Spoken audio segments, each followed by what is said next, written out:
Hi hello നമസ്കാരം. Big Boss season 6-ൽ റസ്മിന് യെല്ലോ കാർഡ് നൽകി ലാലേട്ടൻ. എന്തായാലും ഒരുപാട് സന്തോഷമുണ്ട് ലാലേട്ടൻ, അതുപോലെ തന്നെ എല്ലാ പ്രേക്ഷകരും. കാരണം ഈ ഒരു റസ്മിൻ നല്ലൊരു പ്ലെയറാണ്, ജാസ്മിനെ പോലെ തന്നെ നല്ലൊരു പ്ലെയറാണ്. പക്ഷേ ഈ മറ്റുള്ള കുറച്ച് ആൾക്കാരുടെ, പേരെടുത്ത് പറയുന്നില്ല, മറ്റുള്ള കുറച്ച് ആൾക്കാരുടെ സംഭാഷണങ്ങളും വർത്തമാനങ്ങളും കേട്ട് ഈ റസ്മിനായിട്ട് മാറാതെ മറ്റാരോ ആയി മാറി, അതായത് ജാസ്മിനെ തിരിയുന്നു. ജാസ്മിൻ നല്ലൊരു പ്ലെയറായത് അതായത് എല്ലാവർക്കും അറിയാം, അതായത് ഈ വീഡിയോ കാണുന്ന എല്ലാവർക്കും അറിയാം ജാസ്മിൻ നല്ലൊരു പ്ലെയർ തന്നെയാണ്. റസ്മിനും നല്ലൊരു പ്ലെയറാണ്. എന്തിനു വേണ്ടിയായിരുന്നു റസ്മിൻ ജാസ്മിനോട് ഇത്രയേറെ ക്രൂരത കാണിച്ചിരുന്നത്? ആ ഒരു സമയത്ത് നല്ല രീതിയിൽ ബിഹേവ് ചെയ്തിരുന്നുവെങ്കിൽ നമുക്ക് ആ ഒരു ടൈം നല്ല രീതിയിൽ ഒരു ഫണ്ണാക്കാമായിരുന്നു. അതായത് ശ്വേത ചേച്ചി പറഞ്ഞ പോലെ നല്ലൊരു ഫണ്ണാക്കാമായിരുന്നു.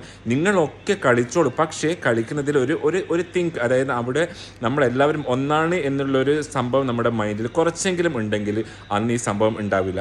എന്താ പ്രേക്ഷകരെ നിങ്ങളുടെ അഭിപ്രായം? അപ്പം യെല്ലോ കാർഡ് കിട്ടിയതിൽ സന്തോഷമല്ല, സംഭവം നല്ലൊരു പ്ലെയർ ആയത് കാരണം, അതായത് റസ്മിൻ നല്ലൊരു പ്ലെയറാണ്, പക്ഷേ ഇങ്ങനെ കിട്ടിയത് എനിക്ക്